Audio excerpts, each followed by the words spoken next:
বাসে নির্ধারিত ভাড়ার চেয়ে বেশি নেওয়ার অভিযোগ যাত্রীদের, ভাড়া বৃদ্ধি অযৌক্তিক বলছেন বিশেষজ্ঞরা।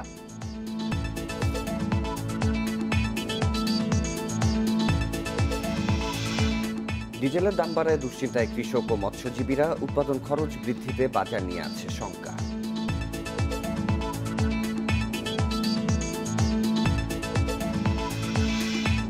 জানুয়ারি থেকে পুরোদমে শুরু হচ্ছে স্কুলের ক্লাস, শীঘ্রই সারা দেশের শিক্ষার্থীদের টিকা দেওয়ার লক্ষ্য।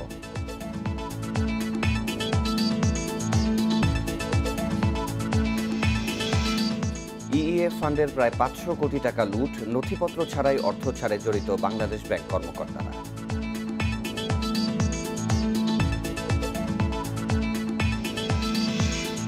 উন্নয়ন কাজের জন্য 350 গাছ কেটেছে সিলেট সিটি কর্পোরেশন, এলাকাবাসী ও পরিবেশ কর্মীদের ক্ষোভ।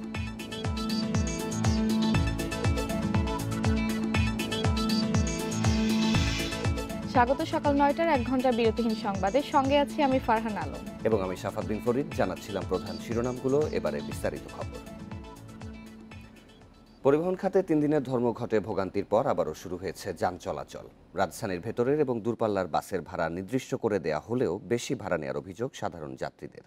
পরিবহন ধর্মঘট প্রত্যাহারের পর রোববার সন্ধ্যা থেকেই রাজধানীতে বাস চালু হয়, রাতে ছেড়ে যায় দূরপাল্লার বাস।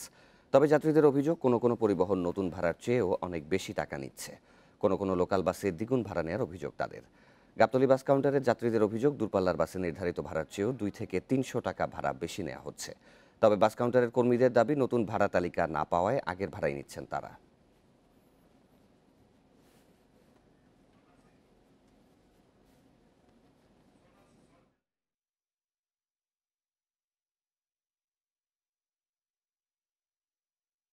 নাটোরে যাচ্ছি, আসলে ভাড়াটা আগে 400 টাকা ছিল, এখন 500 টাকা। খুলনা যাইতেছি, আগে নর্মালটা যাইতাম, কিন্তু আগে 300 টাকা যাইতাম, এখন ওরা 600 টাকা যাইতেছে।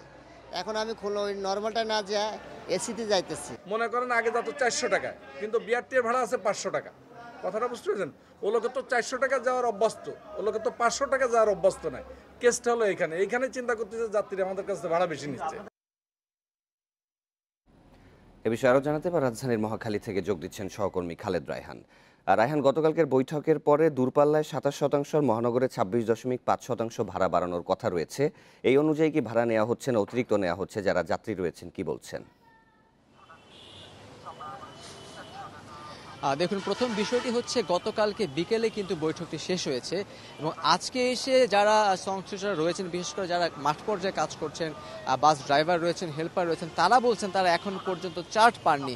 গতকালকে সন্ধ্যার সময় যদি মিটিং শেষ হয়ে থাকে, তারপরেও বলা যায় প্রায় 12 থেকে 14 ঘন্টা সময় অতিবাহিত হয়ে গেছে, এখন পর্যন্ত তাদেরকে চার্ট দেওয়া হয়নি, যার ফলে তারা কিন্তু অতিরিক্ত ভাড়া আদায় করছেন, এমনটি দাবি করছেন যারা আজকে যাত্রী রয়েছে। আমি যদি দেখাই, গতকালকের চেয়ে কিন্তু আজকের আসলে যাত্রীরা, যেহেতু এখন অফিস সময়, যাত্রীরা আসলে বিভিন্ন সময় বিভিন্ন জায়গায় যাওয়ার চেষ্টা করছেন, কিন্তু রাস্তায় যানজট থাকায় কিন্তু আসলে এখন বাসের পরিমাণ কম আছে। তবে যে কয়েকটি বাস রয়েছে সেখান থেকে যারা নামছেন তাদের সঙ্গে কথা বলে কিন্তু জানা যাচ্ছে যে যেই ভাড়াটি আগে 10 টাকা ছিল সেটি কিন্তু আজকে 15 টাকা নেওয়া হচ্ছে। গতকালকে একটি বিষয় স্পষ্ট করে বলা হয়েছিল যে যেই সকল বাস শুধুমাত্র ডিজেলে চলবে তারাই কেবলমাত্র ভাড়া বাড়াতে পারবে, যে সকল বাস অন্য তেলে চলবে এবং যে সকল বাস গ্যাসে চলবে সেগুলো কিন্তু ভাড়া কোনোভাবেই বাড়াতে পারবে না। কিন্তু আমরা দেখেছি যে রাজধানীর মধ্যে যে সকল বাস চলে, বেশিরভাগ বাসই কিন্তু সেগুলো চলে গ্যাসে, সেক্ষেত্রে তাদের ভাড়া বাড়ানোর কোনো যৌক্তিকতা নেই, তারপরও তারা বাড়িয়েছে।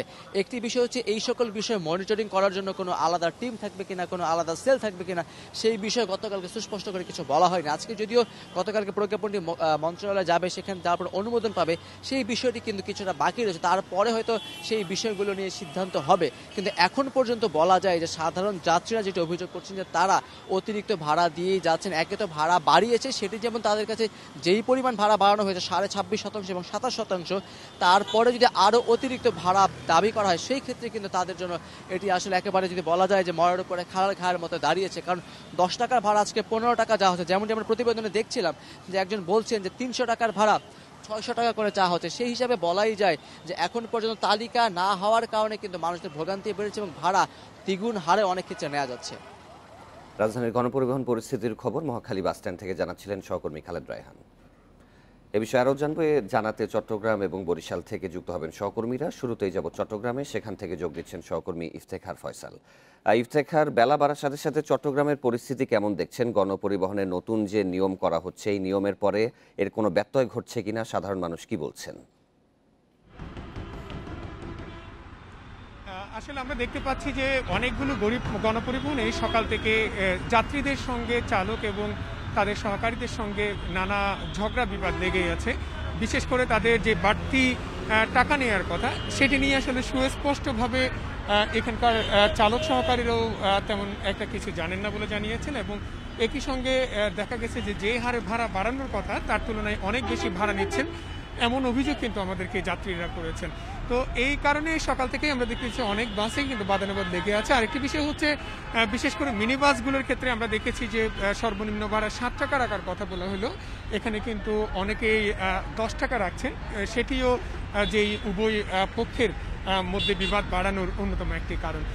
আরেকটি বিষয় হলো, এই যে জ্বালানি তেলের দামের কারণে যেহেতু ভাড়া বাড়ানো হয়েছে, কিন্তু এখানে যেসব যানবাহন গ্যাসে চলে সেগুলোর ক্ষেত্রেও দেখা গেছে একই ধরনের চিত্র। তো সরকারি যে নির্দেশনা, সেখানে বলা হয়েছিল যে যেসব গাড়ি গ্যাসে চলে সেগুলোর ক্ষেত্রে যেই এই বাড়তি ভাড়া কার্যকর হবে না, কিন্তু সেটি আসলে তদারকি করবে কে কিংবা মাঠ পর্যায়ে সে বিষয়ে সুস্পষ্ট কিছু না থাকায় আসলে সেটি কার্যকর করা যাচ্ছে না। আমরা দেখতে পেয়েছি যে সব ধরনের যানবাহনে, যেগুলো তেলে চলে এবং গ্যাসে চলে, সব ধরনের যানবাহনে ভাড়া বাড়ানো হয়েছে।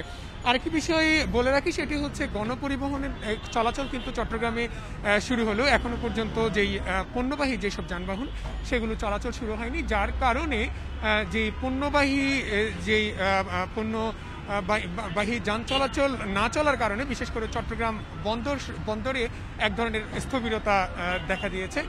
আমরা দেখেছি যেখানে স্বাভাবিক সময়ে চট্টগ্রাম বন্দরে প্রায় 4,500-এর কাছাকাছি পণ্য ভর্তি কন্টেইনার ডেলিভারি হয়, সেখানে গত কয়েকদিনে এটি প্রায় একেবারে শূন্যের কোটায় নেমে এসেছে। আরেকটি সংখ্যা দেখা দিয়েছে বিশেষ করে রপ্তানি পণ্য পরিবহনে। রপ্তানি পণ্য পরিবহনের ক্ষেত্রেও আমরা দেখেছি যে রপ্তানি পণ্য ভর্তি যে কন্টেইনারগুলো সময় মতো জাহাজীকরণ করতে না পারার কারণে গতকালও 3টি জাহাজ কিন্তু যথাসময়ে চট্টগ্রাম বন্দর ছাড়তে পারেনি, এবং আজকে সকালেও 7টি জাহাজ চট্টগ্রাম বন্দর ছাড়ার কথা রয়েছে, কিন্তু সেগুলো যথাসময়ে ছাড়তে পারবে কিনা সেটি নিয়ে সংশয় রয়ে গেছে। তো এই ছিল মোটামুটি চট্টগ্রামের খবর। আমাদের সাথেই থাকবেন। এবার একটু বরিশালের পরিস্থিতি জানবো। জানাতে যোগ দিচ্ছেন সহকর্মী মুরাদ আহমেদ। মুরাদ, ডিজেলের দাম বাড়ার কারণে লঞ্চের ভাড়া কিলোমিটারে 60 পয়সা বেড়েছে, তো সেই অনুযায়ী সঠিক ভাড়া কি নেওয়া হচ্ছে কিনা, এবং বরিশাল থেকে কি এখন পর্যন্ত কোনো লঞ্চ ছেড়ে গেছে কিনা এই সিদ্ধান্ত আসার পরে? সকাল থেকে এ পর্যন্ত প্রায় 9টি লঞ্চ ছেড়ে গেছে। এখন আবার কিছু গ্যাপ পড়বে, এরপর আবার 12টার পর 3টার দিকে লঞ্চগুলো ছাড়বে। আর অন্যান্য ঘাট থেকে লঞ্চগুলো আসবে। লঞ্চ ছাড়ার বিষয়টি 3টার দিকে লঞ্চগুলো ছাড়বে। আর অন্যান্য ঘাট থেকে লঞ্চগুলো আসবে। লঞ্চ ছাড়ার বিষয়টি একেবারে স্বাভাবিক রয়েছে, কিন্তু প্যাসেঞ্জার অনেক কম। কেন প্যাসেঞ্জার কম? এক্সট্রা এখনো দেখা পায়নি। অর্থাৎ প্রায় 40 ঘন্টার মতো লঞ্চ অফ ছিল। এই সময়টা যে শর্ট পথগুলো রয়েছে, সে পথ থেকে আসলে যাতায়াত শুরু হয়। আর ভাড়ার ব্যাপারটি ওরা খুব লাজুক অবস্থায় পড়েছে। ওরা যেটি বলছেন, আমাদের কাছে এখন পর্যন্ত কোনো কাগজপত্র আসেনি, সুতরাং বলতে পারবো না ভাড়া কত, কিন্তু যারা আসছে তাদের কাছ থেকে যতটুকু জানতে পারছি যে ভাড়া 60% যে ভাড়া, এমনি আগে 10% 15% ভাড়া বাড়িয়ে দেওয়া হয়েছিল যখন ঘোষণা হয়েছিল, সেই বাড়ানোর উপরে এখন আরো বাড়বে। তো যা হওয়ার তাই হচ্ছে। অর্থাৎ এখানে যারা রয়েছেন তারা যেটি বলছে যে দাবি শ্বাস উঠে গেছে। সরকার বাড়ানো তেলের ভাড়া, লঞ্চওয়ালারা বাড়ানো লঞ্চের ভাড়া, বাসওয়ালারা বাড়ানো বাসের ভাড়া, যাত্রী যারা রয়েছে তাদের অবস্থা আসলে খুব সঙ্গীন। আমি সকাল থেকে এখানে কথা বলছি, তো যিনি কামলা ছিলেন, অর্থাৎ খেটে খামারে কামলা শুনতে হচ্ছে।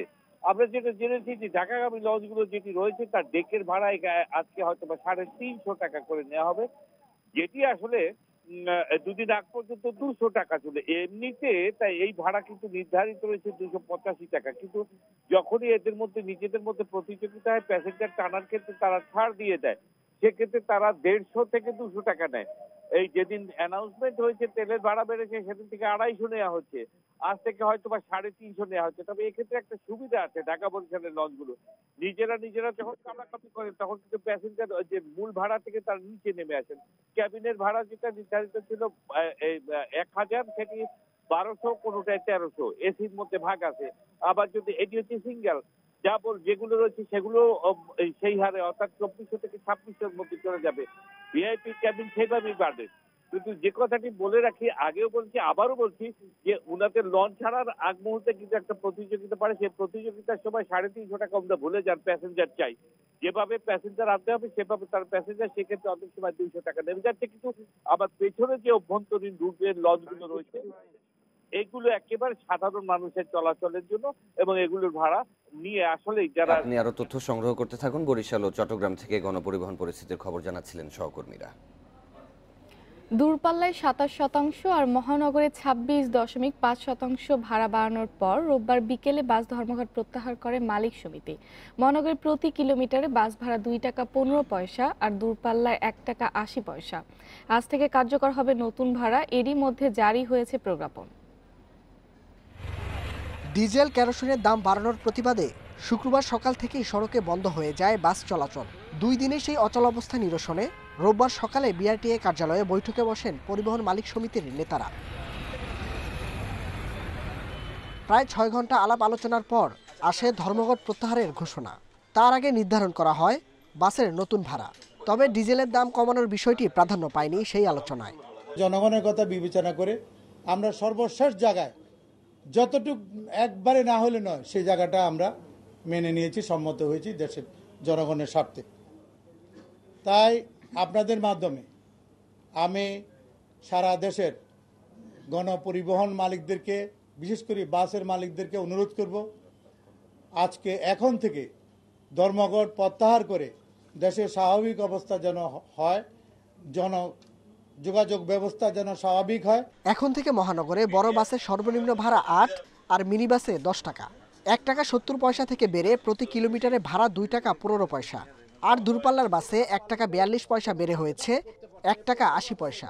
তবে সিএনজি চালিত বাসের ভাড়া বাড়বে না। দূরপাল্লার ভাড়া বৃদ্ধি পেয়েছে 27%, আর ঢাকা মহানগরীর ভাড়া বৃদ্ধি পেয়েছে 26.5%। তো আমার এর বাইরে আমি আর একটা কথা বলবো, এখানে সিএনজি চালিত যে বাসগুলো আছে সেগুলা এই ভাড়া বৃদ্ধি তাদের ক্ষেত্রে প্রযোজ্য হবে না। এছাড়া সিটিং সার্ভিসের নামে কোনো নৈরাজ্য হচ্ছে কিনা সেটিও খতিয়ে দেখে ব্যবস্থা নেওয়ার কথা জানিয়েছে বিআরটিএ কর্তৃপক্ষ। প্রতি লিটারে 15 টাকা করে। Nahid Kamal, independent news, Dhaka. CNG চালিত যেসব বাস। নিত্যপণ্যের ঊর্ধ্বগতির মধ্যে এবার বাস ভাড়া বাড়ায় ক্ষুব্ধ সাধারণ যাত্রীরা। আকস্মিক এই সিদ্ধান্তকে অযৌক্তিক মনে করছেন তারা। এদিকে জ্বালানি বিশেষজ্ঞরাও বলছেন জ্বালানি তেলের দাম বা গণপরিবহনের ভাড়া বাড়াতে আরও সময় নেওয়ার সুযোগ ছিল। ভাড়া বাড়ানোর সিদ্ধান্তের পরপরই প্রত্যাহার হয় বাস ধর্মঘট। সরব হয়ে ওঠে রাজধানীর টার্মিনালগুলো। 2 দিনের স্থবিরতার পর আবারও ঘুরতে শুরু করে গণপরিবহনের চাকা। সড়কে বাস নামায় স্বস্তি মিললেও আকস্মিক এই ভাড়া বাড়ানোর সিদ্ধান্তে ক্ষুব্ধ সাধারণ যাত্রী। দ্রব্যমূল্যের এই দুর্গতিতে মরার উপর খাড়ার গা হিসেবে এটা দাঁড়াইছে। যারা একটা নির্দিষ্ট অ্যামাউন্টের বেতন পায় তারা সেটা সহ্য করে নিতে খুবই কষ্ট হবে। আগে যে রেগুলার আসা যাওয়া করা যাইতো, যে চাকরিজীবীরা বিশুদ্ধবার হলে যাচ্ছ, ময়মনসিংহ যাচ্ছ বা বাড়িতে যাচ্ছ, এটা আর হচ্ছে না। বলতেও পারতেছি না বা কিছু ওইভাবে প্রকাশও করতে পারতেছি না। যেমন ওনারা আন্দোলন করছে, আমাদের তো আন্দোলনের কোনো সিস্টেম নাই, এখন আমাদের মেনে নেওয়া ছাড়া আর কোনো রাস্তা নাই। দূরপাল্লায় গড়ে 27 আর মহানগরে বাস ভাড়া বেড়েছে 26.5%। নিত্যপণ্যে অগ্নিমূল্যের মধ্যে এই সিদ্ধান্ত বড় সমস্যা তৈরি করবে বলে আশঙ্কা বিশেষজ্ঞদের। ডিজেল বা কেরোসিনের দাম বা ভাড়া বাড়াতে আরও সময় নেওয়া উচিত ছিল বলেও মনে করছেন তারা। আপনি 3-4 কোটি টাকা বাড়াতে যেয়ে সরকারের কত টাকা লস হবে আর মানুষের পকেট থেকে কত টাকা চলে যাবে। 27% বাড়লে কত মানি ফ্লো হয়। বর্তমানে ইকোনমিতে যে সিচুয়েশন, ইকোনমিক সিচুয়েশন যেহেতু একটা রিকভারিং স্টেজে আছে, অনেক লোক অনেক স্ট্রাগল করছে, ফিনান্সিয়াল স্ট্রাগল করছে, তারপরে একটা ইনফ্লেশন ছিল ইতিমধ্যে। আরো 6 মাস যদি একটু ভর্তুকির মধ্যে আমাদের রাখা যেত এবং এই সময় আমাদের রিকভারিতে একটু হেল্প হতো। যন্ত্রাংশ ও ইঞ্জিন অয়েলের দাম বাড়ার অজুহাতে দীর্ঘদিন ধরেই ভাড়া বাড়ানোর দাবি জানিয়ে আসছিল পরিবহন মালিক ও শ্রমিকেরা। Suman Tanvir, independent news, Dhaka. এদিকে ডিজেলের দাম বাড়ার কারণে লঞ্চের ভাড়া বাড়ছে কিলোমিটারে 60 পয়সা। রোববার বিকেলে মতিঝিলে বিআইডব্লিউটিএ এর কার্যালয়ে বৈঠকে এই সিদ্ধান্ত হয়। ভাড়া বাড়ানোর পরেই ধর্মঘট প্রত্যাহারের ঘোষণা দেন লঞ্চ মালিকেরা। এরই মধ্যে সদরঘাট থেকে ছেড়ে গেছে কয়েকটি দূরপাল্লার লঞ্চ। ডিজেলের দাম বাড়ার পর লঞ্চের ভাড়া শতভাগ বাড়ানোর দাবি তোলেন মালিকেরা। লোকসানে লঞ্চ চলাচল সম্ভব নয় জানিয়ে শনিবার যাত্রী পরিবহন বন্ধ করে দেন তারা। এতে দক্ষিণাঞ্চলের 16 জেলার সঙ্গে চলাচলের ভোগান্তিতে পড়তে হয় যাত্রীদের। সংকট নিরসনে রোববার লঞ্চ মালিকদের সঙ্গে বৈঠকে বসে বিআইডব্লিউটিএ। প্রায় 4 ঘন্টার বৈঠক শেষে জানানো হয় ভাড়া বাড়ানোর সিদ্ধান্ত। 100 কিলোমিটারের কম দূরত্বে লঞ্চের ভাড়া বাড়ানো হয়েছে 35%। আগেই ভাড়া ছিল প্রতি কিলোমিটারে 1 টাকা 7শূন্য পয়সা, এখন গুনতে হবে 2 টাকা 30 পয়সা। 100 কিলোমিটারের বেশি দূরত্বের ভাড়া বেড়েছে 42%। আগে প্রতি কিলোমিটারে এই ভাড়া ছিল 1 টাকা 4শূন্য পয়সা, আর এখন গুনতে হবে 2 টাকা করে।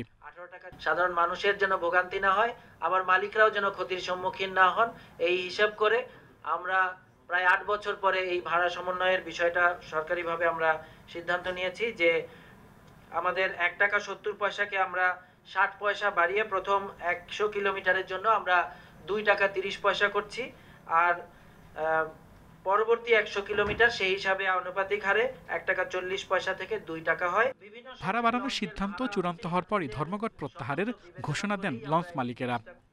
নৌ চলাচল যাত্রী পরিবহন সেক্টরে যে অসুবিধা ছিল সেগুলো দূর হয়ে যাবে এবং আমরা আমাদের ব্যবসায়িক স্বার্থ রক্ষা করে একটা লাভজনক অবস্থায় পৌঁছতে পারবো এবং এই দেশের মানুষও আমাদের এই সামান্য বৃদ্ধি গ্রহণ করবেন, কারণ আমরা তাদের দুঃখ কষ্ট বেদনা এটাও আমাদের মাথায় রেখেছি। এদিকে লঞ্চের সর্বনিম্ন ভাড়া নির্ধারণ করা হয়েছে 25 টাকা। আগেই ভাড়া ছিল 18 টাকা। আল আমিন হোসেন, ইন্ডিপেন্ডেন্ট নিউজ, ঢাকা। ডিজেলের দাম বাড়ায় দুশ্চিন্তায় কৃষক ও মৎস্যজীবীরা। উৎপাদন খরচ ও বাজার নিয়ে শঙ্কায় রয়েছেন তারা। চলতি বড় মৌসুমে সেচে কত খরচ বাড়ে সেটা পর্যবেক্ষণ করা হচ্ছে। সেই অনুযায়ী ব্যবস্থা নেওয়া হবে বলে জানায় কৃষি সম্প্রসারণ অধিদপ্তর। নরসিংদীর বেলাবো উপজেলার কৃষক আবুল কাশেম দিনভর পরিশ্রম করে জমির পরিচর্যা করছেন। আর কিছুদিন পরই এই জমিতে দিতে হবে সেচ, কিন্তু হঠাৎ ডিজেলের দাম বাড়ায় দুশ্চিন্তায় পড়ে গেছেন। সেচ থেকে পরিবহন সবকিছুতেই গুনতে হবে বাড়তি টাকা। যেমন আগে চৈতাম 350 টাকা গানি, অনেক চৈতে 400 টাকা। আমরা তেলের টাকা আনুমগত থেকে। এমন সংখ্যা সব কৃষকেরই। বোরো ধানের আবাদে যে সেচ পাম্প ও পাওয়ার টিলারের মূল জ্বালানি ডিজেল। আবার এখন শীতের সবজি উঠছে, বেশি ভাড়া দিতে হবে এসব সবজি পরিবহনে। সরকার এটা যদি এভাবে বাড়াতে থাকে তা আমরা কৃষকের অনেক লাঞ্ছনার মধ্যে পড়বো আর কি। এই অনধিক পড়তে তেলের দাম বাড়াইছে, লাইকের দাম বাড়াইছে, সারের দাম বাড়াইছে, এদিকে এগুলি তো মনে করেন সরকার কৃষকের চাপটা হারাইতেছে। ডিজেল ও কেরোসিনের দাম বাড়ায় বিপাকে মৎস্যজীবীরাও। খরচ বেড়ে যাবে পুকুরে সেচ দেওয়া ও মাছ ধরার নৌকা চালাতে। আগে নদীতে মাছ কম পাইলেও তেল মোটামুটি চলতো, এখন সরকার তেলের দাম 15 টাকা বাড়ানোর পরে এখন আর আমাদের চলার মতো কোনো পরিস্থিতি নেই, নদীতেও মাছ নাই। কৃষকের ওপর চাপ কমাতে মন্ত্রণালয়ের সাথে আলোচনা চলছে বলে জানান কৃষি সম্প্রসারণ অধিদপ্তরের মহাপরিচালক। বীজে ভর্তুকি দিচ্ছে, সারে ভর্তুকি দিচ্ছে এবং আপনি জানেন বিদ্যুতেও যারা সেচ যন্ত্র ব্যবহার করে ভর্তুকি পাচ্ছে। সরকার এখানেও কাজ করবে এবং অবশ্যই আমাদের যে লক্ষ্যমাত্রা 2,10,00,000 মেট্রিক টন চাল উৎপাদনে, সেটা আমরা অর্জনের জন্য যা যা করার সরকার আশা সবগুলি করবে। অধিদপ্তরের তথ্য মতে 30 ভাগ জমিতে সেচ দেওয়া হয় বিদ্যুতের মাধ্যমে, বাকি অংশে সেচ দেওয়া হয় ডিজেল চালিত যন্ত্র দিয়ে। যান্ত্রিক কৃষি ব্যবস্থা অনেকটা নির্ভর করে ডিজেলের ওপর। সরকারি তথ্য মতে দেশের ডিজেলের মোট চাহিদার 16% ব্যবহৃত হয় কৃষিকাজে। বর্তমানে ডিজেলের এই বাড়তি মূল্য উৎপাদন খরচ যেমন বাড়াবে, যার কুফল ভোগ করবে সাধারণ ভোক্তারা। Shahid Ahmed, independent news, Belabo, Narsingdi. দেখছেন সকাল 9টার বিরতিহীন সংবাদ। এরপর আরো যা থাকছে। ইউপি নির্বাচনকে ঘিরে বাড়ছে সহিংসতা, ঘটছে সংঘর্ষ, শঙ্কায় আওয়ামী লীগের বিদ্রোহের স্বতন্ত্র প্রার্থীরা।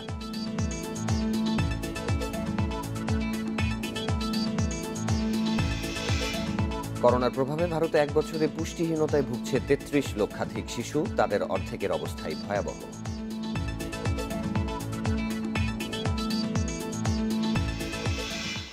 কারো করুণায় নয়, নিজ যোগ্যতাতেই বিশ্বে পরিচিতি পাচ্ছে বাংলাদেশ, একের পর এক তার প্রমাণও দিচ্ছে। লন্ডনে প্রবাসী বাংলাদেশিদের দেয়া সংবর্ধনায় একথা বলেছেন প্রধানমন্ত্রী শেখ হাসিনা।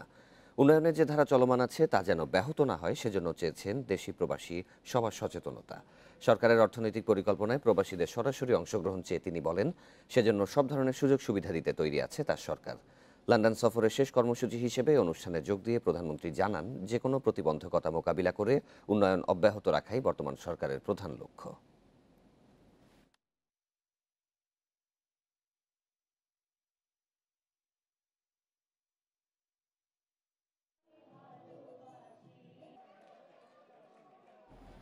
প্রবাসীদের সেবা নিশ্চিত করতে দূতাবাসগুলোকে আরও উদ্যোগী হওয়ার নির্দেশ দিয়েছেন প্রধানমন্ত্রী শেখ হাসিনা। যুক্তরাজ্যে বাংলাদেশ হাই কমিশন ভবনের নতুন সম্প্রসারিত অংশ এবং বঙ্গবন্ধু লঞ্চ উদ্বোধন শেষে তিনি এই নির্দেশ দেন। প্রধানমন্ত্রী বলেন, বাংলাদেশ এখন অর্থনৈতিক কূটনীতি জোরদার করতে চায়। এর লক্ষ্য অর্জনে দূতাবাসগুলোকে ভূমিকা রাখার আহ্বান জানান তিনি।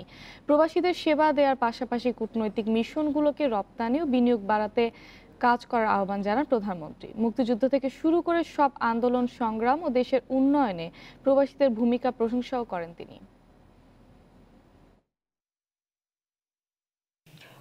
আমরা আমাদের রপ্তানি কিভাবে বাড়াতে পারি, বিনিয়োগ কিভাবে বাড়াতে পারি, দেশের আর্থসামাজিক উন্নতি কিভাবে হতে পারে, আমার দেশের মানুষের ভাগ্য পরিবর্তন কিভাবে অবদান রাখা যেতে পারে, সেই বিষয়টাও আমি মনে করি এটা বিশেষভাবে আলোচনা, বিবেচনা এবং ব্যবস্থা নেওয়া দরকার।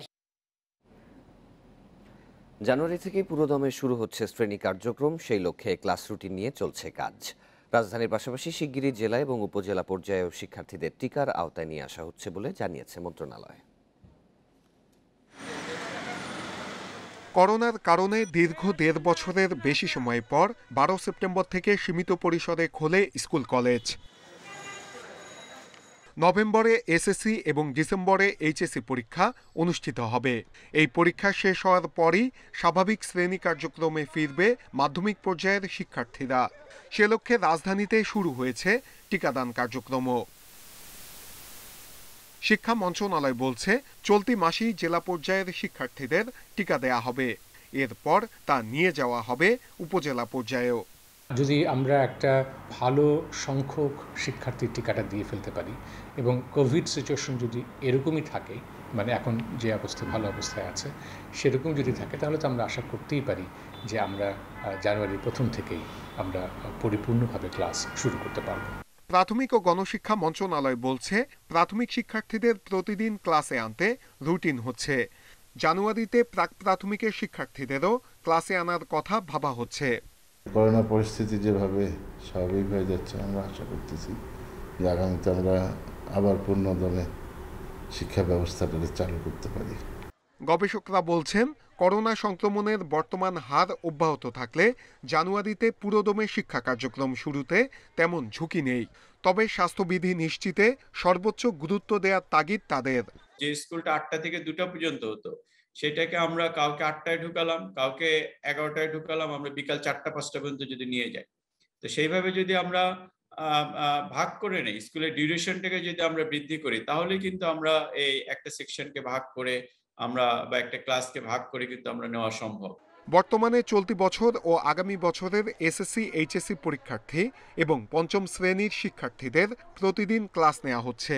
আর তৃতীয়, চতুর্থ, অষ্টম, নবম শ্রেণীতে 2 দিন এবং অন্যান্য শ্রেণীর 1 দিন করে ক্লাস হচ্ছে।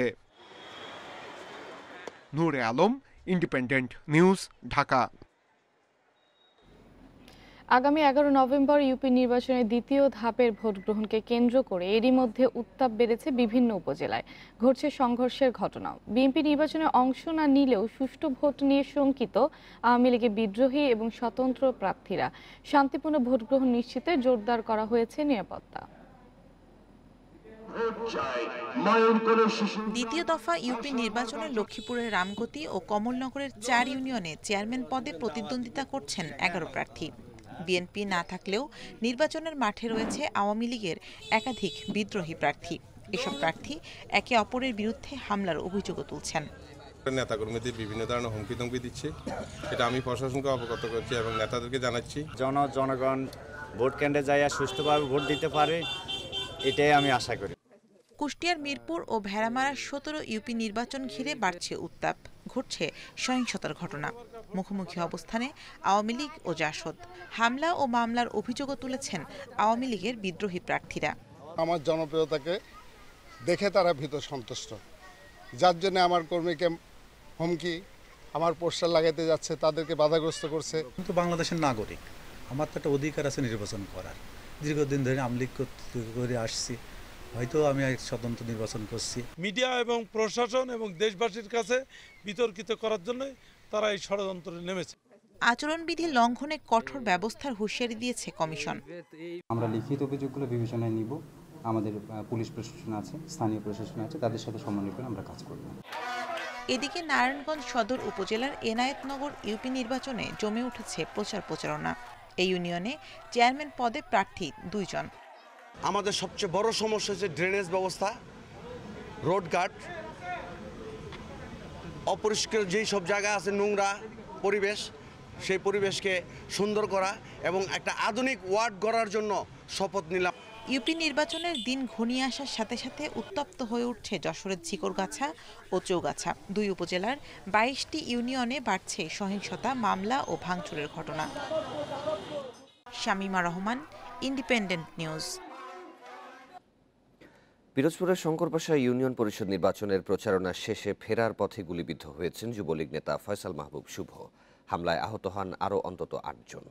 পুলিশ জানিয়েছে, শঙ্করপাশা ইউনিয়ন পরিষদ নির্বাচনে নৌকার প্রার্থী তোফাজ্জল হোসেন মল্লিক স্বপনের পক্ষে প্রচারণা শেষে ফিরছিলেন পৌর যুবলীগের সাধারণ সম্পাদক ফয়সাল মাহবুব শুভ। মল্লিকবাড়ি এলাকায় পৌঁছালে তাকে লক্ষ্য করে গুলি চালানো হয়। এতে শুভসহ 8 জন আহত হয়। তাদেরকে উদ্ধার করে পিরোজপুর জেলা হাসপাতালে প্রাথমিক চিকিৎসা দেওয়া হয়। পরে উন্নত চিকিৎসার জন্য ফয়সাল মাহবুব শুভকে পাঠানো হয় খুলনা মেডিকেলে।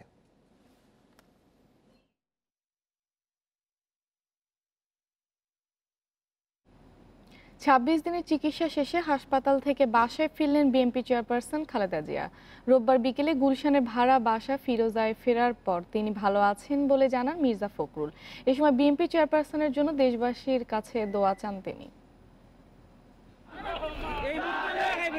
করোনা পরবর্তী শারীরিক জটিলতা নিয়ে 12 অক্টোবর রাজধানীর এভার কেয়ার হাসপাতালে ভর্তি হন খালেদা জিয়া। সেখানেই 25 অক্টোবর বায়োপসি করা হয় তার। সেই রিপোর্ট অনুযায়ী চলছিল চিকিৎসা। 26 দিন পর বাসায় ফিরলেন বিএনপি প্রধান। গুলশানে বাসভবনের সামনে দলের মহাসচিব জানান, চিকিৎসা নেয়ায় আগের চেয়ে ভালো আছেন বিএনপি চেয়ারপারসন।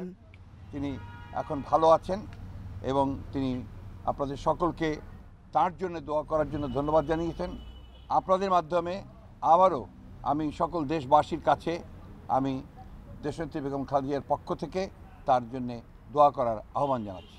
তবে উন্নত চিকিৎসার জন্য খালেদা জিয়াকে বিদেশে নিয়ে যাওয়া প্রয়োজন বলে মনে করেন তার চিকিৎসকরা। ওনার সুচিকিৎসার জন্য দেশের বাইরে মাল্টিডিসিপ্লিনারি ডেভেলপ সেন্টারে করার জন্য এবার কেয়ার এর চিকিৎসকরা শুধু নয়, ওনার মেডিকেল বোর্ডের দেশি বিদেশি চিকিৎসকদের সমন্বয়ে গঠিত মেডিকেল বোর্ড ওনাকে পরামর্শ দিয়েছেন দেশের বাইরেও ওনার পরবর্তী চিকিৎসা গ্রহণ করার জন্য। খালেদা জিয়া ফেরার সময় বাসার আশেপাশে জড়ো হন দলের নেতাকর্মীরা। Jahanara Parvin, independent news, Dhaka. মানিকগঞ্জের পাটুরিয়া ঘাটে ডুবে যাওয়া ফেরি উদ্ধারের কাজ শুরু করেছে বেসরকারি সংস্থা জেনুয়ে এন্টারপ্রাইজ লিমিটেড। এ নিয়ে আরও জানতে ঘটনাস্থল থেকে আমাদের সাথে যোগ দিচ্ছেন সহকর্মী মঞ্জুর রহমান। মঞ্জুর, প্রাথমিক উদ্ধার তৎপরতায় আসলে কতজন ডুবুরি এসেছেন আমাদের জানাবেন।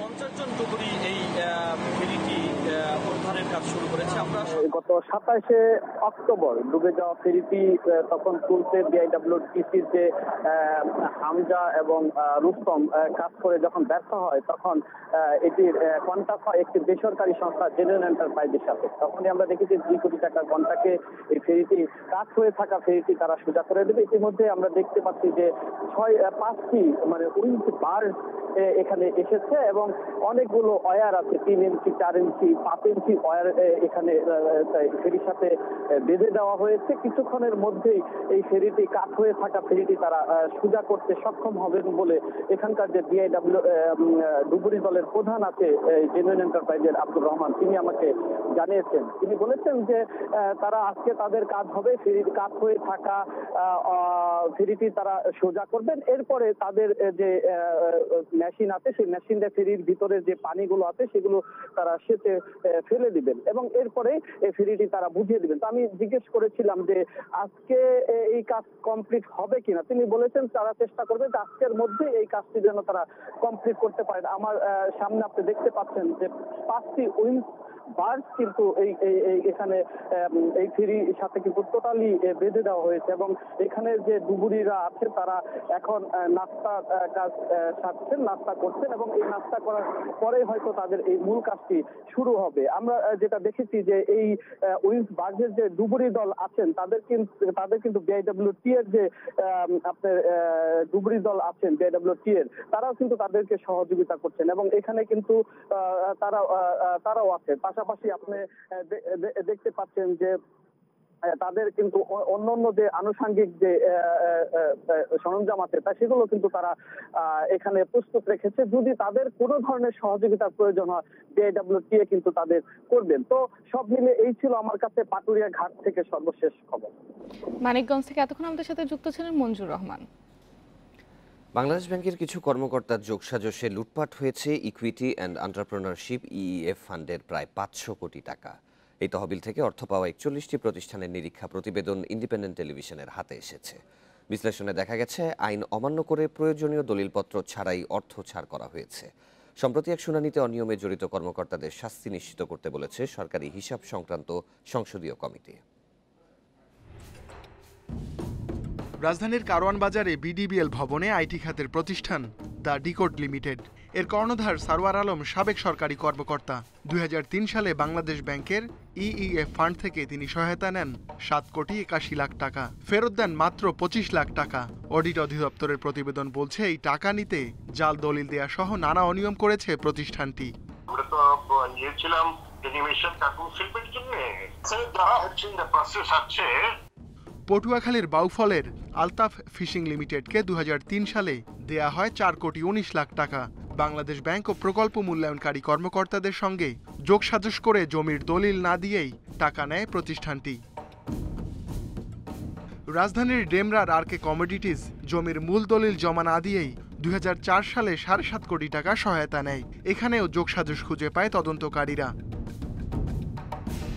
আইসিবির সবশেষ হিসাবে কৃষি ও আইসিটির শতাধিক প্রকল্পে 527 কোটি টাকা দেয় বাংলাদেশ ব্যাংক, যার মাত্র 37 কোটি টাকা ফেরত আসে।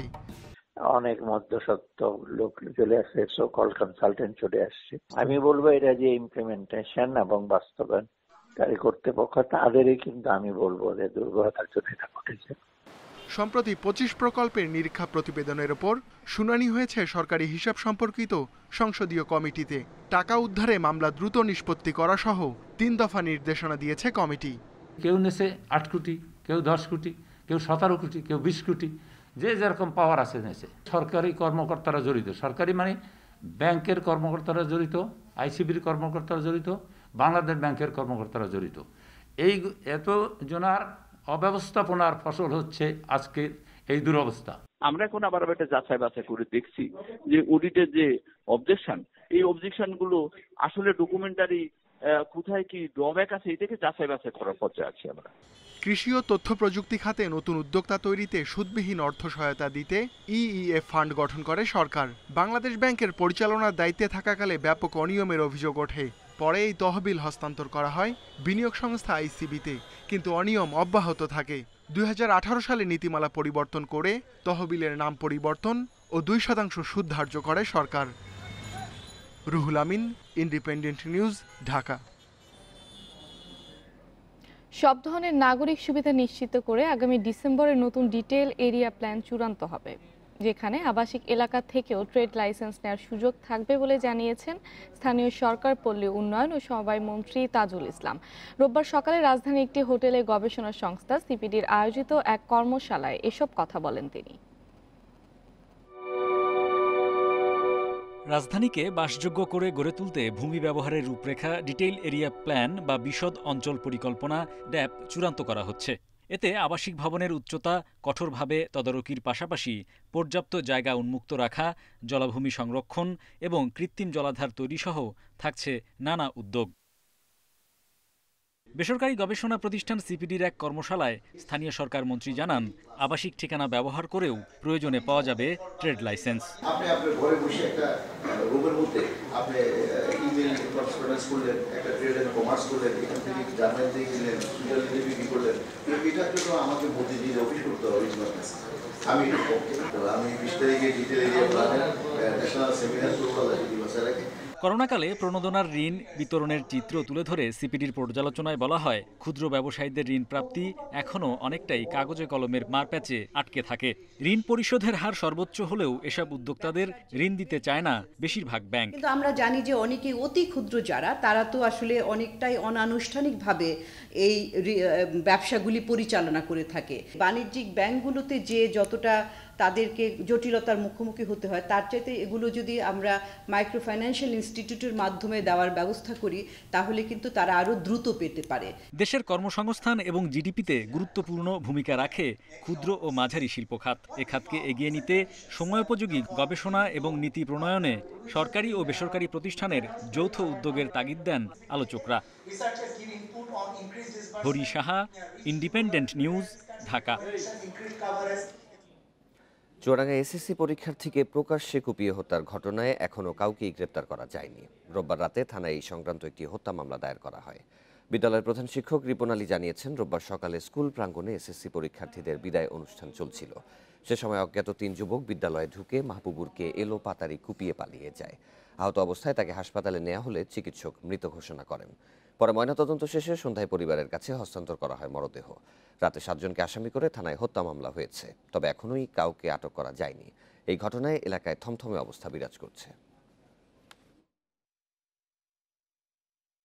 এই ছেলে কিভাবে মারে, আমরা তো মানে শরীরে রক্ত আমাদের গরম হয়ে যাচ্ছে। এই ছেলে ওদের সাথে মেশে না, ওদেরকে আমরা চিনিনি। ওরা হচ্ছে ইয়াবাখোর দুটো। ওই যে ছেলে দুটো ঘটনা ঘটেছে তার বাপ মা সবাই ইয়াবা। এই কিলিং মিশনে থাকা 4 জনের নাম আমরা পেয়েছি। তাদের তাৎক্ষণিকভাবে তাদের বাড়িতে অভিযান করা হয়েছে এবং তাদের পিছিয়ে আমাদের একাধিক টিম কাজ করতেছে এই আসামিদের অ্যারেস্টের জন্য। পূর্ণাঙ্গ রায় না পাওয়া পর্যন্ত দণ্ডপ্রাপ্ত আসামি শুকুর আলীর ফাঁসি কার্যকর না করার আদেশ দিয়েছেন আপিল বিভাগ। আসামির আইনজীবী বিষয়টি আদালতের নজরে আনলে এই আদেশ দেয় আদালত। কুষ্টিয়া কিশোরী সাবিনাকে ধর্ষণের পর হত্যার মামলার আসামি তিনি। এ বিষয়ে আপিল বিভাগের শুনানি হবে 16 নভেম্বর। কুষ্টিয়ার দৌলতপুরে 2004 সালে কিশোরী ধর্ষণ ও হত্যা মামলায় আসামি করা হয় 5 জনকে। 5 বছর পর 5 জনকে মৃত্যুদণ্ড দেয় নারী ও শিশু নির্যাতন দমন ট্রাইব্যুনাল। হাইকোর্টেও বহাল থাকে এ রায়। তবে আপিল বিভাগে শুকুর আলীর ফাঁসি ও 3 জনের যাবজ্জীবন দেয়া হয়। গত 18 আগস্ট দেয়া আপিল বিভাগের রায়ের অগ্রিম আদেশ কারাগারে গেলে কারা কর্তৃপক্ষ দণ্ড কার্যকরে পদক্ষেপ নেয়। এর অংশ হিসেবে রাষ্ট্রপতির কাছে ক্ষমা প্রার্থনার আবেদন পাঠানো হলে তা নামঞ্জুর হয়। কিন্তু এখনও এ মামলার পূর্ণাঙ্গ রায় প্রকাশ হয়নি, ফলে পুনর্বিবেচনার আবেদন করা যায়নি। বিষয়টি আদালতের নজরে আনেন আইনজীবী। অনারেবল চেম্বার জাজ এটা এখন স্টে করে দিলেন। 18/8/2021 তারিখে যে অর্ডারটা দিয়েছে, অ্যাডভান্স অর্ডারটা দিয়েছে যে শুকুরের যে সাজা বহাল রেখেছে সেটা শুকুরের ক্ষেত্রে থাকবে, স্টে থাকবে।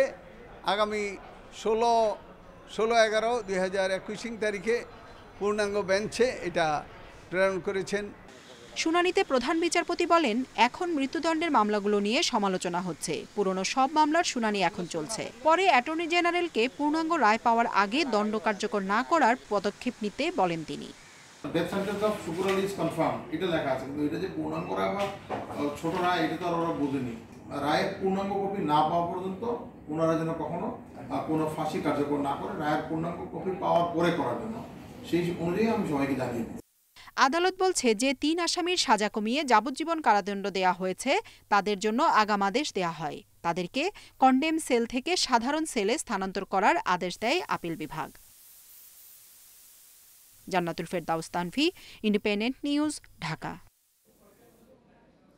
সিলেটে উন্নয়ন কাজের অজুহাতে 3 দশকের পুরনো 350 গাছ কেটে ফেলেছে সিটি কর্পোরেশন। এতে ক্ষোভ জানিয়েছেন এলাকাবাসী ও পরিবেশ কর্মীরা।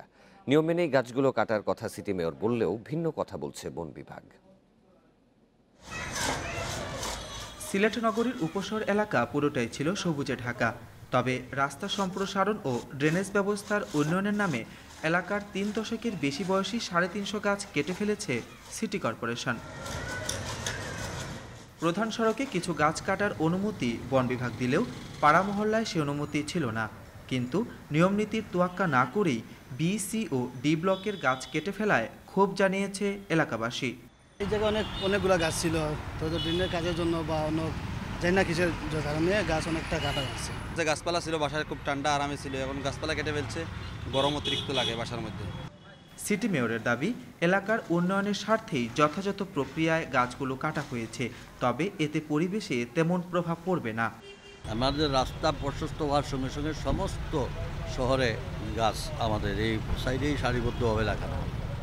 গাছ লাগানো হবে, প্রয়োজনে গাছ কাটা হবে, কিন্তু আমরা সবটাই সরকারি নিয়মনীতি অনুযায়ী প্রশাসনিকভাবে সিদ্ধান্ত নিয়ে করতেছি।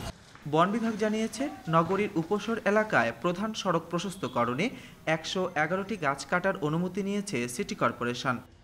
কোনো জায়গার গাছ যদি কোনো সরকারি সংস্থা বা স্থানীয় সরকার যে কোনো সংস্থা যদি গাছ বন বিভাগকে অবগত না করে বা তাদের মতামতের ব্যতি রেখে যদি অপসারণ বা কর্তন হয়ে থাকে, সেটা নিয়মের ব্যত্যয় ঘটছে। অনুমতির বাইরে 239টি গাছ কাটার প্রতিবাদে মানববন্ধন করেছে পরিবেশ কর্মীরা।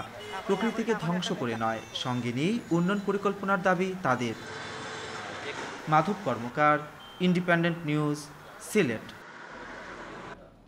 প্রবাহ ফিরেছে রংপুরের বদরগঞ্জের মরাতিস্তায়। কিছুদিন আগেও যে নদীর অস্তিত্ব খুঁজে পাওয়াই ছিল কঠিন, পুনর্খননের পর এখন সেখানে ফিরেছে প্রাণ। 13.5 কিলোমিটার অংশ দখলমুক্ত করে খনন করায় বদলে গেছে পুরো এলাকার রূপ। বরেন্দ্র বহুমুখী উন্নয়ন কর্তৃপক্ষ সূত্রে জানা যায়, 1787 সালে বন্যা ও ভূমিকম্পে তিস্তার এই শাখা নদীর গতিপথ পরিবর্তনের পর হয়ে পড়ে মৃতপ্রায়। সময়ের পরিবর্তনে নদীর জমির মালিক বনে যায় অনেকে। বসতভিটা, পুকুর, ধানি জমি ও গোচারণ ভূমিতে রূপ নেয় নদীর বেশিরভাগ অংশ। চলতি বছরের ফেব্রুয়ারি থেকে জুন পর্যন্ত ইআইআরপি প্রকল্পের মাধ্যমে বদরগঞ্জে মরা তিস্তার 13.5 কিলোমিটার দখলমুক্ত করে খনন করা হয়। প্রকল্পের আওতায় নদীটি পুনঃখননের মাধ্যমে দখলমুক্ত করা হয়। নদীটির আওতায় প্রায় 5 হেক্টর জমি জলাবদ্ধ মুক্ত হয়েছে, সেই সাথে লক্ষাধিক লোক উপকৃত হয়েছে। পানি প্রবাহে প্রাণ ফিরেছে নদীটিতে। মাছ শিকারের পাশাপাশি সেচ সুবিধা মিলবে 20 গ্রামের অন্তত 5000 হেক্টর জমিতে। নদীর পানি ধারণ ক্ষমতা বৃদ্ধি পেয়েছে, মাছ চাষ সহ এলাকার লোকজন কৃষিকাজেও পানি ব্যবহার করছেন। এর আর্থসামাজিক অবস্থার অনেকটা পরিবর্তন হয়ে গেছে। হারানো যৌবন সে ফিরে পেয়েছে। এখানে প্রায় 20টি গ্রামের 5000 হেক্টরের মতো জমি, যেটা জলাবদ্ধ মুক্ত হয়ে কৃষি উপযোগী হয়ে উঠেছে। নদী স্বাভাবিক রূপে ফেরায় পুরো অঞ্চলের জীববৈচিত্র্য সহ কৃষিতে আমূল পরিবর্তনের আশা করা হচ্ছে। এখন সেখানে পাখি আসে, সেখানে এখন মানুষ মাছ ধরছে, পানির প্রবাহটা আগের মতো হচ্ছে। সব কিছু মিলে এই যে একটা হারিয়ে যাওয়া নদীর পুনরুদ্ধার বলবো, এই পুনরুদ্ধারটা একটা দৃষ্টান্ত। পানি প্রবাহ নিশ্চিতের পর মরা তিস্তা যুক্ত হয়েছে চিকলি ও যমুনেশ্বরী নদীর মূলধারার সঙ্গে। Independent news desk. ভারতে পুষ্টিহীনতায় ভুগছে 33 লাখেরও বেশি শিশু। দেশটির নারী ও শিশু উন্নয়ন মন্ত্রণালয়ের প্রতিবেদনে উঠে এসেছে ভয়াবহ এই তথ্য। এদের মধ্যে 50% পরিস্থিতি ভয়াবহ বলে বলা হয়েছে প্রতিবেদনে। করোনা মহামারীর প্রভাব পড়েছে সারা বিশ্বের খাদ্য নিরাপত্তায়। দেশে দেশে বেড়েছে নিত্যপণ্যের দাম, কাজ হারিয়েছে লাখ লাখ মানুষ। মহামারীর প্রাদুর্ভাবে অনেক দেশ খাদ্য সংকটে ভুগছে, যার দরুন দেখা দিয়েছে পুষ্টিহীনতা। ভারতে 1 বছরে উদ্বেগজনক হারে বেড়েছে পুষ্টিহীন শিশুর সংখ্যা। দেশটির নারী ও শিশু বিষয়ক মন্ত্রণালয়ের হিসাবে 2020 সালের নভেম্বর থেকে চলতি বছরের 14 অক্টোবর পর্যন্ত মারাত্মক পুষ্টিহীনতায় ভোগা শিশুর সংখ্যা 91% বেড়েছে। তালিকার শীর্ষে রয়েছে মহারাষ্ট্র, বিহার এবং গুজরাট। 2020 সালে ভারতে 5 বছরের কম বয়সী শিশুদের 68% মৃত্যুর কারণ মা ও শিশুর অপুষ্টি। সংকট নিরসনে সরকারের পক্ষ থেকে বিভিন্ন কর্মসূচি নেওয়া হলেও করোনা মহামারীর কারণে প্রায় 2 বছর একরকম বন্ধ ছিল সেসব প্রকল্প, যার ফলে দেশজুড়ে অপুষ্টির শিকার শিশুর সংখ্যা বাড়ছে বলে জানান দাতব্য সংস্থা চাইল্ড রাইটস অ্যান্ড ইউ এর প্রধান নির্বাহী। সরকার পরিচালিত সমন্বিত শিশু উন্নয়ন প্রকল্প এবং স্কুলগুলিতে দুপুরের খাবার দেওয়ার মতো পরিষেবাগুলো দীর্ঘদিন শিক্ষা প্রতিষ্ঠান বন্ধ থাকায় অনিয়মিত হয়ে পড়েছে। এর ফলে দরিদ্র পরিবারের শিশুগুলো বেশি ক্ষতিগ্রস্ত হচ্ছে। অক্টোবরের শেষ সপ্তাহে প্রকাশিত বিশ্ব ক্ষুধা সূচকে 116 দেশের মধ্যে ভারতের অবস্থান ছিল 101তম। 2020 সালে ভারতের অবস্থান ছিল 94। বেশ কয়েকটি বিষয়ের উপর নির্ভর করে গ্লোবাল হাঙ্গার ইন্ডেক্স বা GHI স্কোর নির্ধারণ করা হয়।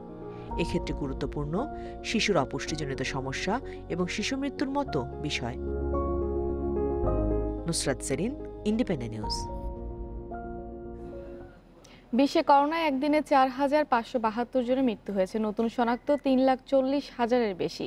এ নিয়ে করোনায় মোট প্রাণহানি ছাড়িয়েছে 50,64,000। এ পর্যন্ত আক্রান্ত 25,05,00,000-এর বেশি। 24 ঘন্টায় সর্বোচ্চ 1,179 জন মারা গেছে রাশিয়ায়। একই সাথে সর্বোচ্চ 39,165 জন শনাক্ত হয়েছে সেখানেই। একদিনে দ্বিতীয় সর্বোচ্চ 449 জনের প্রাণহানি হয়েছে ইউক্রেনে। এক সপ্তাহে দেশটিতে সংক্রমণ কমেছে 2 ভাগ, তবে প্রাণহানির হার বেড়েছে 9%। এছাড়া যুক্তরাজ্যে একদিনে শনাক্ত হয়েছে 30,305 জন রোগী। দেশটিতে 7 দিনে সংক্রমণ 11% কমলেও প্রাণহানি বেড়েছে 8 ভাগ। এদিকে অস্ট্রেলিয়ায় 16 বছরের বেশি বয়সী 80% নাগরিককে টিকা দেওয়া হয়েছে বলে জানিয়েছে দেশটির প্রধানমন্ত্রী স্কট মরিসন। আধুনিক সামরিক সরঞ্জাম নিয়ে নৌ, স্থল ও আকাশপথে বড় ধরনের মহড়া শুরু করেছে ইরান। রোববারের এই মহড়ায় দেশটির সেনারা নৌযান, সাঁজোয়া যান, যুদ্ধবিমান, ক্ষেপণাস্ত্র ও রাডার পরিচালনার মহড়া করেন। নিজেদের সক্ষমতা জানান দিতেই এই মহড়ার আয়োজন করা হয়েছে বলে জানিয়েছেন ইরানের সেনাবাহিনীর commander in chief Abdul Rahim Mousavi. মহড়ার আগে এক বিবৃতিতে তিনি বলেন, হরমুজ প্রণালীর পূর্বে ওমান সাগরে ও ভারত মহাসাগরের উত্তরাঞ্চলের বিস্তীর্ণ এলাকায় এই মহড়ার আয়োজন করা হয়েছে। বেশ কিছুদিন মহড়া চলবে বলেও জানিয়েছেন মুসাভি। সম্প্রতি ওমান সাগরে তেলবাহী ট্যাঙ্কার আটক করা নিয়ে ইরানের এলিট বাহিনীর সাথে সাংঘর্ষিক অবস্থানে চলে যায় মার্কিন নৌবাহিনী। এর পরপরই এই মহড়া শুরু করল তেহরান। টি-20 বিশ্বকাপে আজ নিয়ম রক্ষার ম্যাচে নামিবিয়ার মুখোমুখি হবে স্বাগতিক ভারত। দুবাইয়ে দিনের একমাত্র ম্যাচ শুরু বাংলাদেশ সময় রাত 8টায়। নিউজিল্যান্ডের কাছে আফগানিস্তান হেরে যাওয়ায় প্রথমবারের মতো বিশ্বকাপের সুপার 12 থেকে বিদায় নিতে হয়েছে ভারতকে। স্বপ্নভঙ্গ হওয়ায় বাতিল হয়েছে নামিবিয়া ম্যাচের আগের অনুশীলনও। ভারতের একাদশে আজ দেখা যেতে পারে পরিবর্তন। বিশ্বকাপে এক ম্যাচও খেলেননি এমন ক্রিকেটারদের সুযোগ দেওয়া হতে পারে। সবশেষ 2012 সালের টি-20 বিশ্বকাপের সুপার 8 পর্ব থেকে বিদায় নিয়েছিল ভারত। অন্যদিকে একটা জয় দিয়ে বিশ্বকাপ মিশন শেষ করতে চায় নামিবিয়া। রোমাঞ্চকর সুপার 12 পর্ব শেষে টি-20 বিশ্বকাপের সেমিফাইনালে 4টি দল চূড়ান্ত হয়েছে। 10ই নভেম্বর বুধবার প্রথম সেমিফাইনালে ইংল্যান্ড লড়বে নিউজিল্যান্ডের বিপক্ষে, পরদিন পাকিস্তানের প্রতিপক্ষ অস্ট্রেলিয়া। দুটি খেলাই বাংলাদেশ সময় রাত 8টায়। গ্রুপ 2-তে ছিল সোজা সমীকরণ। শেষ ম্যাচ জিতে এক ঢিলে 2 পাখি মেরেছে নিউজিল্যান্ড। আবুধাবিতে আফগানিস্তানের পক্ষে ছিল ভারতের 100 কোটি সমর্থন, কিন্তু কিউইদের কাছে পাত্তাই পায়নি আফগানরা। তাতে আশাভঙ্গ ভারতের। এক ম্যাচ আগেই নিশ্চিত হয়ে গেছে বিদায়। হট ফেভারিট হয়ে সুপার 12-এই আটকে গেল ভারত। এই তেতোস্বাদ 9 বছর আর 7 টুর্নামেন্ট পর। 2012 টি-20 বিশ্বকাপের পর এই প্রথম আইসিসির কোনো টুর্নামেন্টে নকআউট পর্বে যেতে পারল না টিম ইন্ডিয়া। নেতৃত্বের শেষ বেলায় ভাঙা মনে নামিবিয়ার সাথে নিয়ম রক্ষার ম্যাচে নামতে হবে কোহলিকে।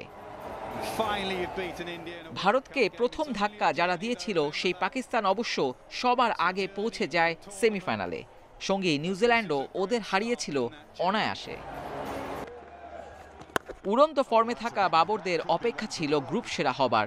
মেন ইন গ্রিনের পথে বাধা হতে পারেনি স্কটল্যান্ড। 5 ম্যাচের 5টিতেই জয় তুলে আসরে এখনও অপরাজিত বাবরের দল। গ্রুপ 1-এও শেষ 4-এ উঠতে লড়াই হয়েছে জমজমাট, যেখানে সমান 4 জয়েও নেট রান রেটে পিছিয়ে বাদ পড়েছে সাউথ আফ্রিকা। ইংল্যান্ডের সঙ্গী হয় অস্ট্রেলিয়া। রোমাঞ্চ শেষে সেমির লাইন আপ চূড়ান্ত। গ্রুপ 1-এর শীর্ষ দল ইংল্যান্ডের মোকাবেলা গ্রুপ 2-র দ্বিতীয় স্থানে থাকা নিউজিল্যান্ডের সাথে। আবুধাবিতে লড়াই 10 নভেম্বর। পরদিন দ্বিতীয় সেমি দুবাইয়ে। গ্রুপ 2-র চ্যাম্পিয়ন পাকিস্তানের সামনে গ্রুপ 1-এর রানার্স আপ অস্ট্রেলিয়া। সুপার 12 শেষে মাত্র একদিন পর সেমির লড়াই শুরু। রোববার ম্যাচ খেলা নিউজিল্যান্ড বিরতি পাচ্ছে 2 দিন। Abidur Rahman, independent news. সেরিয়াতে মৌসুমের প্রথম মিলান ডার্বি শেষ হলো পয়েন্ট ভাগাভাগি করে। ইন্টার মিলানের সাথে 1-1 গোলে ড্র করলো এসি মিলান। দারুণ ছন্দে থাকে এসি মিলানের ম্যাচের শুরুতেই পিছিয়ে পড়ে। 11 মিনিটে স্পট কিকে ইন্টার মিলানকে এগিয়ে নেন কালহানুগলু। তবে 6 মিনিট পরে স্টেফানের ভুলের মাসুল দিতে হয় নিরাজজুরিদের। স্বাগতিকদের বল ক্লিয়ার করতে গিয়ে নিজেদের জালে স্কোর করেন এই ডাচ ডিফেন্ডার। 25 মিনিটে পেনাল্টির সুযোগ পান লাউতারো, কিন্তু তা কাজে লাগাতে ব্যর্থ হন আর্জেন্টাইন স্কাইটার। ম্যাচ জুড়ে চাপ তৈরি করলেও ঘরের মাঠে সুবিধা করতে পারেনি রজনেরিরা। ফলে শীর্ষে ওঠার সুযোগ হারায় এসি মিলান। 12 ম্যাচে 32 পয়েন্ট নিয়ে তালিকায় 2-এর স্বাগতিকরা 7 পয়েন্ট পিছিয়ে ইন্টার মিলান 3-এ। রেকর্ড টানা 25 ম্যাচ অপরাজিত থাকার পর ওয়েস্ট হ্যামের মাঠে হোঁচট খেল লিভারপুল। ইপিএলের ম্যাচে 3-2 গোলে হারল ক্লপের দল। অন্যদিকে ভ্যালেন্সিয়ার সাথে 3-3 গোলে ড্র করল অ্যাথলেটিকো মাদ্রিদ। ম্যাচে 4 মিনিটে গোলরক্ষক অ্যালিসনের আত্মঘাতী গোলে পিছিয়ে পড়ে লিভারপুল। বিরতিতে যাওয়ার আগে সফরকারীদের সমতায় ফেরান আর্নল্ড। 67 মিনিটে ফোরানালজের শটে এগিয়ে যায় ওয়েস্ট হ্যাম। খানিক বাদে কর্নার কিকে স্কোর লাইন 3-1 করেন জুমা। 83 মিনিটে অরিগি ব্যবধান কমালেও ম্যাচ হারে অলরেডস। 11 ম্যাচে 22 পয়েন্ট নিয়ে তালিকা 4-এ সালাহ মানেরা। আরেক ম্যাচে স্মিথের গোলে ওয়াটফোর্ডকে 1-0 গোলে হারিয়েছে আর্সেনাল। লা লিগায় সুয়ারেজ ও গ্রিজম্যানের দুর্দান্ত গোলে এগিয়ে গিয়েও জয় পায়নি অ্যাথলেটিকো। ইনজুরি টাইমে ভ্যালেন্সিয়ার হুগো দুরোর জোড়া শটে পয়েন্ট হারায় সিমিওনির দল। এই ছিল বিরতিহীন সংবাদে। আমাদের সব খবরের আরো বিস্তারিত জানতে চোখ রাখুন ফেসবুক, ইউটিউব এবং টুইটারে। ধন্যবাদ সবাইকে।